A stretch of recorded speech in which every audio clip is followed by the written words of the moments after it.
Hər vaxtınız xeyir olsun. Bugün biz Dövlət İmtahan Mərkəzinin təşkil etdiyi ikinci qruplar üzrə istifadə edilmiş tarix fənni üzrə suallara baxacağıq. C variantını işləyəcək sizlərlə. Əsasən onsuz da variantlarda demək olar ki, eynidir suallar. Sadəcə yerləri qarışıqdır. 61-ci suallardan başlayırıq. Qaraqoyunlu dövlətinin Teymuri dövləti ilə oxşar, Səfəvilər dövlətindən fərqli xüsusiyyətlərini.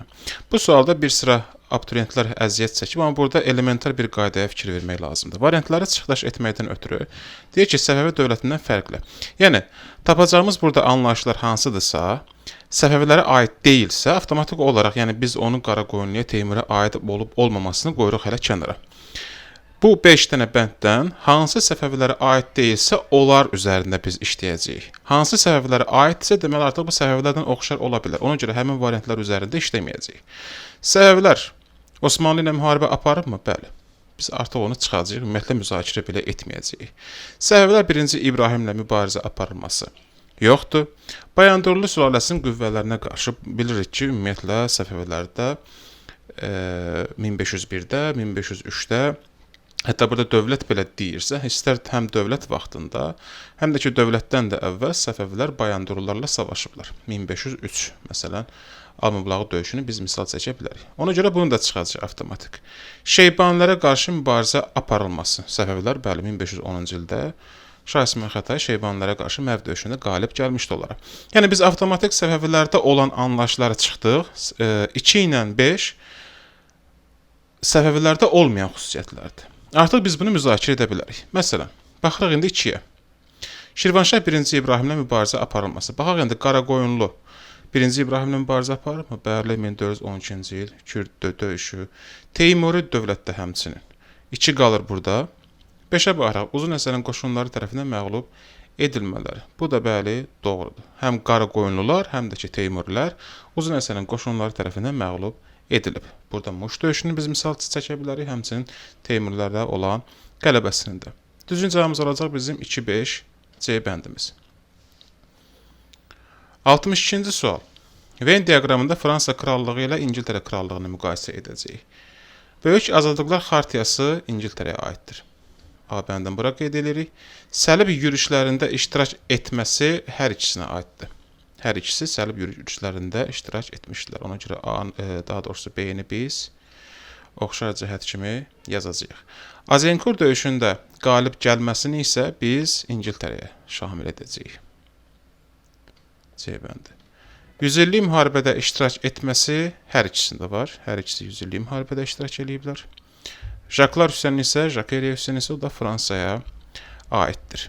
Fransaya yalnız hansı oldu? E oldu. Yəni 1-ə E, 2-yə A, C, 3-ə də B, D. C bəndimiz bizim doğru cavabdır. Birinci Dünya müharibəsi illərində Cənubi Azərbaycanda 1914-1918-ci illərdə baş verən hadisəni bizdən soruşur. Pişəvərini biz bilirik ki, artıq ümumiyyətlə bura aid deyil. Ona görə bunu çıxırıq. Milli hökumət də həmçinin milli hökumət anlayışında buradan çıxırıq. 21 Azərdə həmçinin sonradan baş verib. Burada Şeyx Məhəmməd Xiyabaninin ADP-ni təşkil etməsi bizim doğru cavabdır.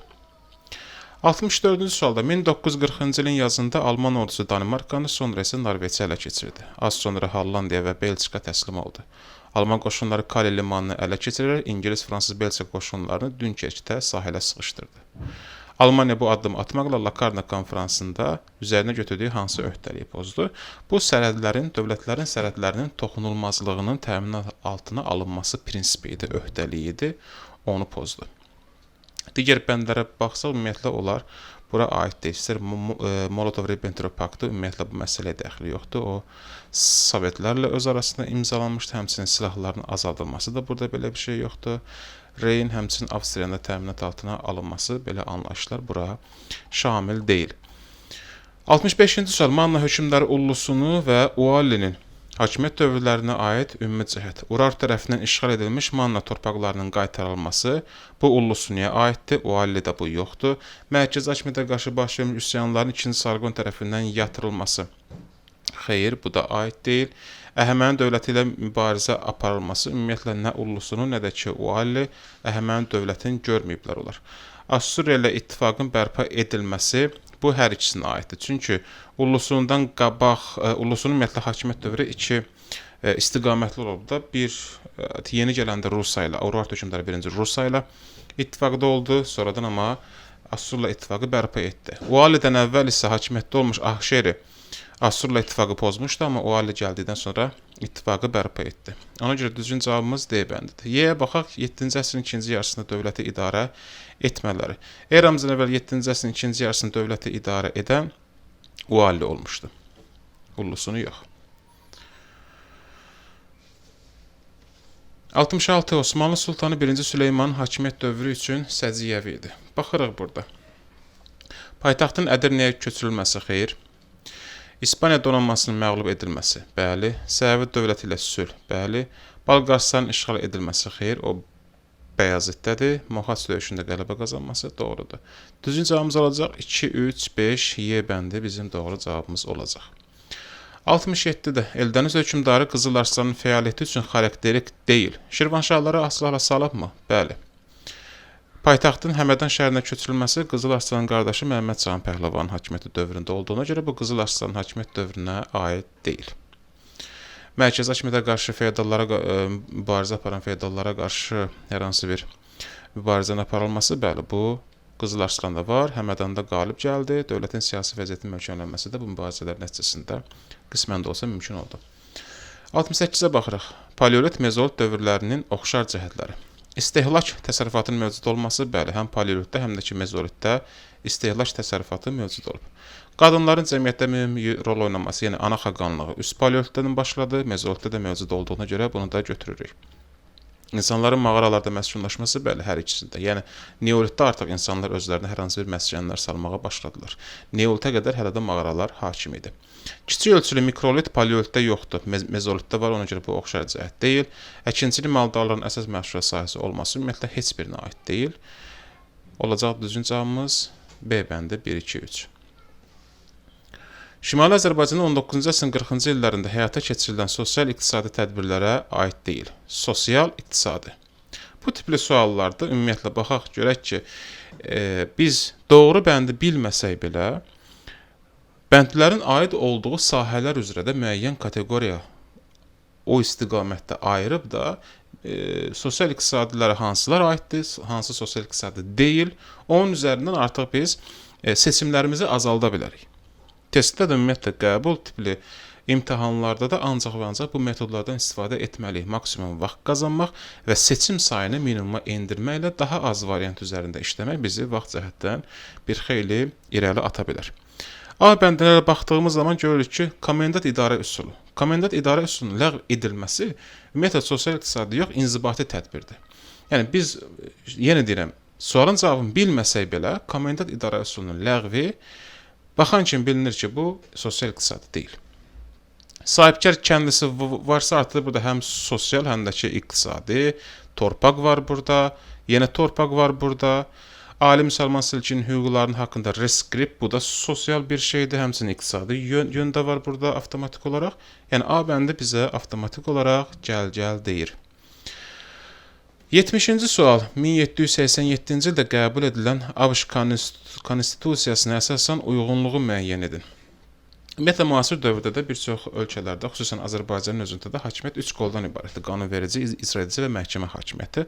Bunların isə səlahiyyətlərini bizdən soruşur. 1787-ci il ABŞ konstitusiyasına əsasən və onu da qeyd edək ki, müasir hakimiyyəti 3 qoldan ibarət olan bir sıra müasir ölkələrin də, əksəriyyət ümumiyyətlə müasir ölkələrin konstitusiyası, bax, bu ABŞ konstitusiyasından bəhrələnib desək, yanılmarıq. Deməli, qanunverici hakimiyyət neynir? İcra hakimiyyətin işini yoxlayırmı? Yoxlaya bilər. Yuxarı palata nümayəndələr yox, nümayəndələr palatası aşağılar olur. Yuxarı palata yox, aşağı palata. Ona görə B getdi. Konqres adlanırdı, konqres adlana bilər. Bunu da götürürük. İcra edici hakimiyyət. Rəhbəri prezidentdir, bəli.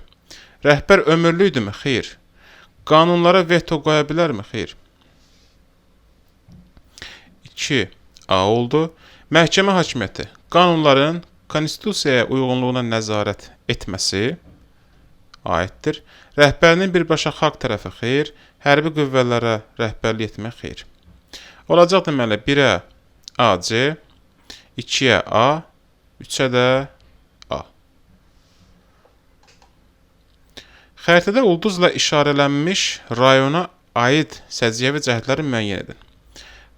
Baxırıq bura indi. Ulduzla işarələnən yer Xocavənddir. Xocavənd rayonuna aid olanları biz buradan seçəcəyik. 2024-cü ildə dövlət başçısı burada prezident seçkilərinə səs vermədə iştirak etmişdir. Xeyr, prezident səs verməni Xankəndi şəhərində etmişdi. 10 noyabr bəyanatına əsasən rayon mərkəzi azad edilmişdir. Xeyr, rayon mərkəzi antiterrorda azad edilmişdir.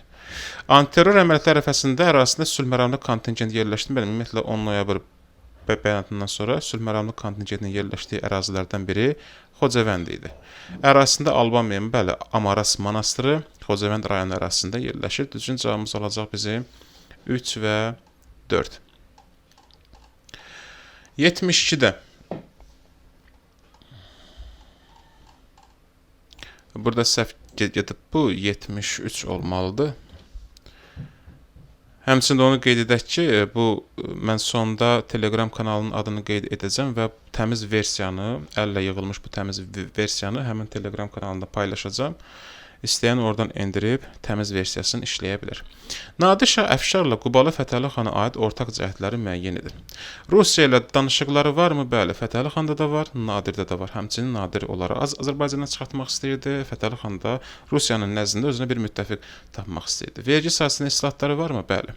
Azərbaycan adlı inzibati bölgü heç birində yoxdur. Osmanlı dövləti ilə sülh müqaviləsi Fətəlidə yoxdur.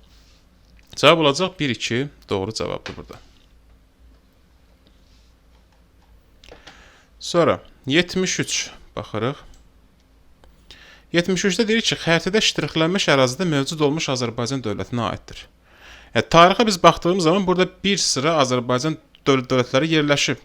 Məsələn, səthi baxdığımız zaman görürük ki, Şəddadilər və İskit padşahlığını bura misal göstərə bilərik. Amma biz bunun variantlara əsasən təyin etməliyik ki, görək bu söhbət hansı dövlətdən gedir? İskitlərdənmi, yoxsa Şəddadilərdənmi? Variantlara baxmalıyıq onun üçün. Deyir ki, bir müddət Sazilər və Salarilər dövlətindən asılı vəziyyətdə olmuşdur. Ərazi olaraq düzdür. Ərazi olaraq bura bir müddət Sazilər və Salarilər dövlətindən asılı olub. Amma dövlət deyir bizə. Salarilərin vaxtında, ümumiyyətlə, nə Sazilərin də vaxtında Şəddadilər bir dövlət olmadığına görə biz bu bəndi götürə bilməyəcəyik artıq. Həmçinin nəzərə almalıyıq ki, bu dövlətlərin yaranma vaxtını da burada artıq biz nəzərə almalıyıq ki, Şəddadilər olanda Sazilər heç ümumiyyətlə yox idilər. Eramızın əvvəllərində Parfiya arşakları tərəfindən idarə olunması bu cənuba aiddir, yəni Atropatenə aiddir. Ona görə bu da getdi. İskit padşahlığı ilə ittifaqda Avstriya dövlətinə qarşı mübarizə aparması bu Mannaya aiddir. Bu da yenə cənuba aiddir. Ona görə bu da getdi. Slavyanların yürüşü nəticəsində paytaxtının böyük dağıntılara məruz qalması xeyr, bu da yoxdur. Oğuz Səlcuq türkləri ilə ittifaqda Bizans, erməni, gürcü feodallarına qarşı mübarizə aparması bəli, bu Şəddadilərə aiddir. Ona görə düzgün cavabımız olacaq bizim Y bəndi. Yəni Şəddadilərin burada Şəddadilərin mövcud olmasını biz gözlə təyin edə bilmərik. Dediyim kimi, ya İskitlər də ola bilərdi, variantı əsasən, həmçinin Şəddadilər də ola bilərdi. Variantda əgər tutalım, yazsaydı ki, Manna ilə ittifaqda olmuş və Asturiyaya qarşı mübarizə aparmışdır. Məsələn, Y bəndində bu cür yazılsaydı, artıq bu İskit dövlətindən bəhs etdiyini göstərəcəkdir və biz həmin bəndi seçmiş olacaqdıq. 74-də kəndlərə torpaq verilməsi haqqında qanunun qəbul edilməsinə çalışan Tiberi Qraks günahlandırılırdı. Burada əsasən abituriyentlər iki bənd arasında qalıblar. İmperator olmaq cəhdi və padşah olmaq cəhdində. Həmin dövr Roma hansı quruluşdaydısa, o təbii ki, onu götürmək lazımdır. Tiberi Qraks 2-ci əsrdə xalq tribunu olmuşdu və həmin dövrdə də Roma respublika idi. Və respublika olsa da, amma orada belə bir şey var. Respublika olsa da 509-cu ildə ümumiyyətlə plebeylərin xalq üsyanından sonra respublikanın adı var idi. Yəni padşahlığın o daxili elementləri ki var, Respublikada olduğu kimi qaldı. Yalnız zahiri görünüş biraz dəyişmişdi. Sanki kağız üzərində padşahlığı pozub respublika edirsən, qalan hər şey, bütün idarəetmə olduğu kimi qalır. Ona görə də düzgün cavabımız Y bəndidir. Ona şər atdılar ki, o padşah olmaq istəyir. Ona görə öldürdülər onu. 75-də Qədim Misirdə 2-ci Ramzesin hakimiyyəti dövrü üçün səciyyəvi idi. Misirdə ilk sərdabə 1-ci Tutmos getdi bu. Finikiyanın Misirin hakimiyyəti altına salınması, burada demir ki, yenidən, ilk dəfə, son dəfə, sadəcə deyir ki, Finikiya Misirin hakimiyyəti altına düşübmü? Bəli. Ona görə burada hər hansı bir mübahisə obyekti yoxdur. Bu düzgün cavabdır. Dini idarənin çatiyə tabe edilməsi. Xeyr, bu ondan da əvvəldir, bu da getdi. Paytaxtın Fivdən götürülməsi yoxdur. Əksinə o Fivdə böyük quruculuq işləri filan apardı. İlk dəfə Suriyaya, ilk dəfə yox. Yenidən Suriyaya hücum etmişdi. 1-ci Tutmosda, 3-cü Tutmosda Suriyaya hərbi müdaxilələri var. Ona görə düzgün cavabımız B bəndi olacaq bizim. 76-cı sualda isə Azərbaycan SSR-nin 20-ci əsrin 50-ci illəri, 20-ci əsrin 60-cı illərinə aid olanları soruşur bizdən. 50-ci illərdə konstitusiya yoxdur, kartoçka yoxdur, C bəndi aiddir. Bəli, Ermənistan yaşayan Azərbaycanlıların Azərbaycana məcbur köçürülməsinin davam etdirilməsi doğrudur. Variantlara baxaq. 1-ə C hardadır? A-ları çıxdı. A-la B bəndi arasında qaldıq. Baxırıq indi. Deməli, Milli Qərargah Azərbaycan dövlət dili haqqında qanunun qəbul edilməsi. 1-ə C, 2-yə burada olacaq A və B bəndləri. 1-ə C, 2-ə A, B. B bəndi doğru cavabımız olacaq bizim burada. Albaniyanın 6-cı əsrin 2-ci yarısı tarixi üçün xarakterikdir. Mehranlar sülaləsi 7-ci əsrin 1-ci yarısındadır. Bu gedir. Yerli hökmdarlar tərəfindən idarə edilməsi 6-cı əsrin 2-ci yarısı 550 plusdur.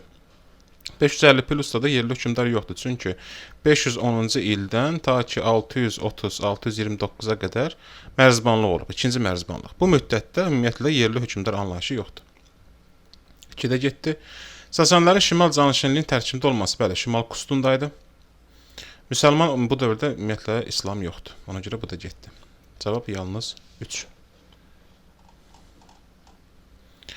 Azərbaycan Respublikasının prezidenti Heydər Əliyev Avropa dövlətləri ilə münasibətlərə önəm verirdi.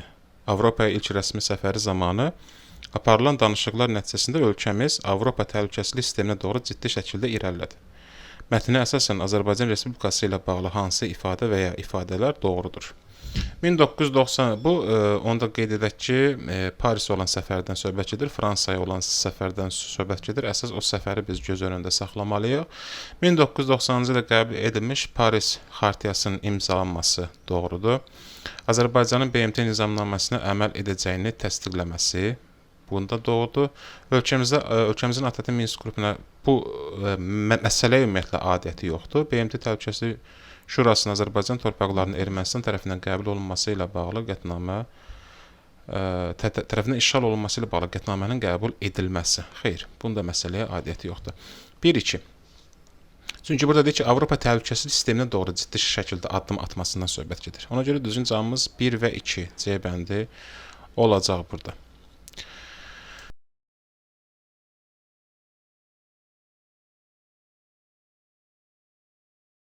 Bizans dövlətinin sxemdə verilən dövlətlərlə, yəni Bizansı saxlayırıq biz əsasda və burada 3 dövlət verilir. 1-ci Göytürk, Axun və Albaniya.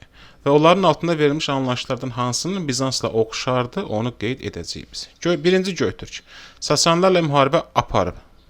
Bəli. Bizans aparıbmı? Bəli. Deməli biz bunu götürəcəyik artıq. Xalqların böyük köçü dövründə yaranması. 395 582, bir də üzr istəyirəm 552. Doğrudur, bəli. Bunu da götürmək olar. Çinin asılarla salınması Bizansda yoxdur. Bunu götürmürük. 1-ə AB.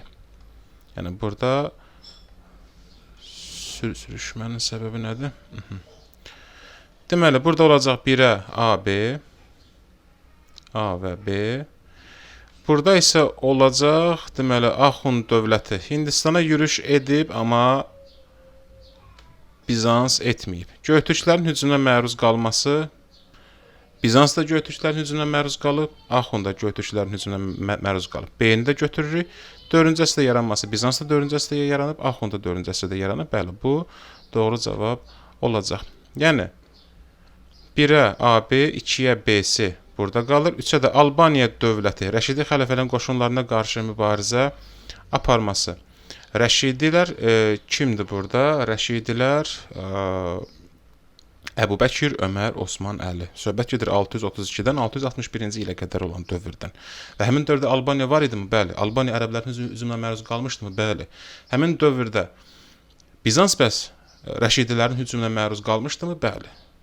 636-cı il savaşını misal göstərə bilərik. 3-ə də A bəndi, yəni C bəndi burada doğru cavab olacaq. 80.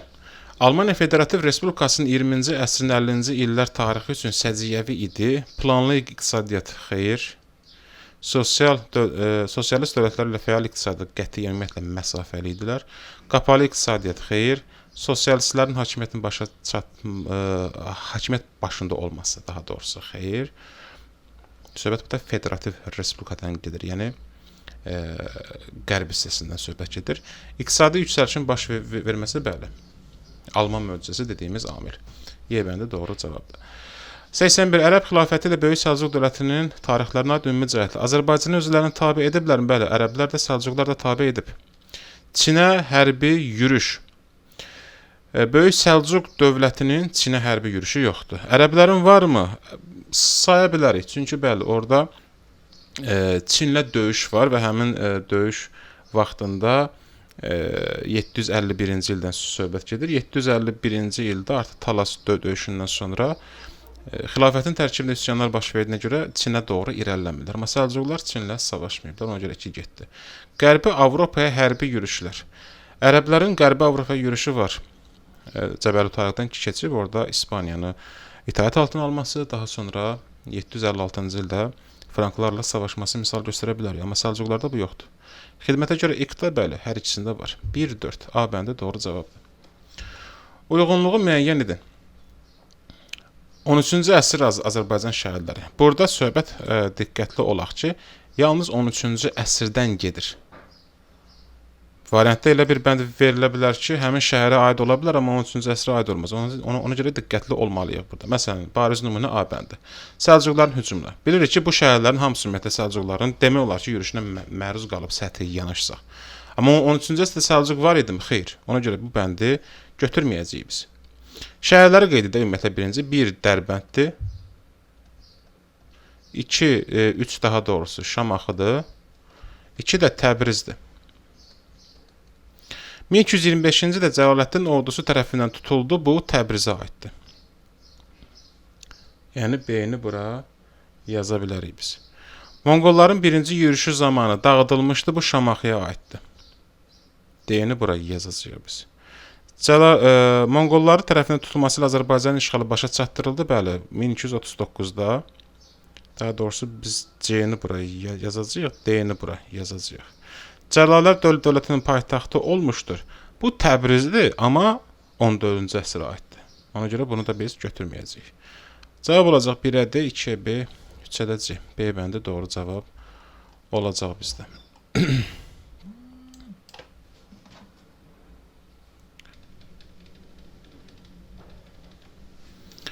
83-cü sual. Xronoloji ardıcıllığı bizdən soruşur. Qızıl Ordu dövlətində İslam dininin rəsmi dövlət dini elan edilməsi bu olacaq 14-cü əsrin əvvəlləri. Yəni 1300-lərin başlanğıcı. Qızıl Ordu xanı Əhməd xanın Moskva knyazlığına yürüş etməsi 1480-ci il. Qızıl Ordu dövləti və Hülakülər arasında müharibələrin ümumiyyətlə bu Hülakü ilə Qızıl Ordunun ziddiyyəti yarandığı andan başlayır ümumiyyətlə. Yaranması ilə eyni anda başlayır. Ona görə biz elə bunu 13-cü əsrin ortaları və ya 1258 götürəcəyik. Təbriz şəhərinin Toxtamışın qoşunlarının yürüşlərinə məruz qalması 1385-ci ildən götürəcəyik. Ardıcıllığı düzmüş olsaq isə burada olacaq deməli 3. Bu 1300-lərin əvvəli olduğuna görə 2. 1300-lərin sonu 4 və 15-ci əsr 2. 3, üzr istəyirəm, 3, 1, 4, 2. 3-1, 4-2. Aleksandr və Nikolayın fəaliyyətinə aid ümumi cəhət fransız hərbi qüvvələri ilə mübarizə aparması hər ikisində var. Həm Aleksandrda da var, Nikolayda da var. Aleksandr Napoleonla, Nikolay da Krım müharibəsində savaşmışdı. Qacarlarla mübarizə Aleksandr 1-ci Rus qacarı, Nikolay 2-ci Rus qacarı savaşmışdı. Azərbaycan xanlıqları ilə müqavilə imzalanması. Xanlıqlarla müqavilə yoxdur, xeyr. Nikolayda bu yoxdur. Qara dənizə çıxış uğrunda mübarizə, bu da yoxdur ümumiyyətlə. 1-2 doğru cavab olacaq burada. 85-ə baxırıq. AXC-nin Tiflis və Bakı dövrlərinə aid ümumi cəhətləri müəyyən edin. Müəyyən müddət Milli Şuranın fəaliyyəti. Milli Şura Tiflisdə ümumiyyətlə var idi. Bir müddət sonra Bakıda da bərpa olunur. Ona görə biri götürəcəyik biz. Parlament Tiflisdə yoxdur, Bakıda olmuşdu. Ona görə bu oxşar deyil. Qonşu dövlətlə hərbi əməkdaşlıq Tiflisdə də var. Tiflisdə AXC Osmanlı ilə, Bakıda Gürcüstanla hərbi əməkdaşlıq müqaviləsi imzalanmışdı. Fətəli xan Xoyski Tiflisdəki hökumətdə də rəhbər olub, Bakıdakı hökumətdə də rəhbər olub. Hökumətin qanunverici səlahiyyətlərə malik olması, xeyr, bu da oxşar cəhət deyil. 1, 3, 4 doğru cavab olacaq. 86. Elm və mədəniyyət xadimlərinin fəaliyyətinə aid olan doğru sıraları müəyyən edin. Həsən bəy Rumlu. Tarixçi idimi? Bəli, amma 15-ci əsrdə yox, 16-cı əsrdə olub. Ona görə bu getdi. İskəndər bəy Münşi. Şah 1-ci Abbasın hərbi yürüşlərində iştirak edibmi? Bəli. Məhəmməd Tahir Vahid. Şah Abbasın, Şah 2-ci Abbasın vəziri olubmu? Bəli. Kəmaləddin Behzad Marağar rəsədxanasında xeyr. Kəmaləddin Behzad olmayıb. 2 və 3 bizim doğru cavabımız olacaq. 87. Şah Məhəmməd Xudabəndə və Şah 1-ci Abbas. Paytaxtın Qəzvindən İsfahana köçürülməsi bu Abbasdadır. Çıldır döyüşünün baş verməsi Xudabəndədədir. Əhalinin aşağı təbəqəsindən ibarət tüfəngçilər qoşununun yaradılması Abbasdadır. Krım xanının yürüşünə məruz qalması Xudabəndədədir. Portuqaliyanın Hörmüzü ələ keçirməsi Şah İsmayıl Xətaydədir, heç birinə aid deyil. 1-ə B-dir, 2-yə A-C. Situasiya sualı. Hüseynəli xanla başlanan birləşdirmə siyasətini Fətəli xan davam etdirdi. Ən gərgin mübarizə isə Şirvan regionu uğrunda gedirdi. Azərbaycanın şimal-şərq torpaqlarının tabe edilməsi bir sıra dövlətlərin narazılığına səbəb oldu. Lakin Fətəli xan kifayət qədər güclü idi. Hətta ona qarşı yaradılmış ittifaqa da onun bu siyasətinə mane ola bilmədi. İttifaq da onun bu siyasətinə mane ola bilmədi. O rəqiblərinin bölgələrinin üzr istəyirəm, bu səhv gedib burada. Rəqiblərinin müqavimətini qırdıqdan sonra Azərbaycanın cənub torpaqlarına yürüş etdi, lakin bir sıra daxili və xarici səbəblərdən bu yürüşü təxirə salmağa və geri qayıtmağa məcbur oldu. Suallara keçək indi. Mənbədə bəhs olunan xanlığın ələ keçirdiyi Cənub xanlığının adını və xəritədə işarələndiyi rəqəmi müəyyən edib yazın. Cənub xanlığı deyirsə 2 ilə 5 ilə bizim işimiz yoxdur. Çünki bu gördüyümüz Araz çayıdır və Araz çayından Şimali Azərbaycan hesab olunur. Bilirik ki, Fətəli xan cənubda Ərdəbili ələ keçirmişdi. Ərdəbil isə burada 1-dir. Yəni biz cavab kartımızda yazmalıyıq ki, 1 Ərdəbil, yəni burada deyir ki, birinci hissəyə biz Ərdəbil yazmalıyıq. 2-də isə Ərdəbil harada yerləşir? 1 nömrəli ərazidə, 1-i ora qeyd etməliyik biz. Etməliydik daha doğrusu. Sonra Şamaxını Dağıstanlıların hücumundan müdafiə etmək üçün mənbədə göstərilən xanlığın Şamaxı xanlığı ilə əldə etdiyi razılaşmanın şərtini yazın. Mənbədə hansı xanlıqdan söhbət gedir? Qubadan. Quba ilə Şamaxının razılığı ondan ibarətdir ki, Şamaxı Qubaya xərac verəcəkdir. Onun qarşılığında da Quba Şamaxını dağlıların hücumundan müdafiə edəcəkdir. 90. Mənbədə bəhs olunan xanlığın Azərbaycanın cənub torpaqlarına yürüşündən geri çəkilməsinin 2 səbəbini yazın. Bildiyimiz kimi 1784-cü ildə Fətəli xan Ərdəbili tutandan sonra xeyli narazılıq olur. Narazılıq edənlər kim idi? Birincisi Azərbaycanın xanlıqları idi. Azərbaycanın xanlıqları narazılıq edirdi ki, Fətəlinin orada nə işi var? Bir də təbii ki, Ruslar idi. Ruslar da gələcəkdə həmin torpaqları ələ keçirmə planları olduğuna görə Fətəlinin orada qalmasına göz yuma bilməzdilər və ona təzyiqlər edirdilər. Yəni burada əsas təzyiqlərdir. İki tərəf təzyiq göstərirdi. Azərbaycan xanlıqları və Rusiya. Bu iki səbəbin ikisini də yazsaz tam bal ala bilərsiniz. Belə əziz şagirdlər, abituriyentlər, hər birinizə uğurlar arzulayıram sizin. Bu variantın ikinci qrup save variantını əldə etmək istəyənlər videonun açıqlama hissəsində Telegram linkini qoyacağam mən. Orada linkə keçid edib Telegram kanalına bunun təmiz versiyasını, yazısız versiyasını PDF şəklində endirə bilərsiniz. Hər birinizə uğurlar arzulayıram. Müəyyən müddətdən sonra təxminən yarım saat, 1 saat intervalla digər variantların hamısı izahlı şəkildə kanala yerləşdiriləcək. İzlədiyiniz üçün təşəkkür edirəm. Çox sağ olun.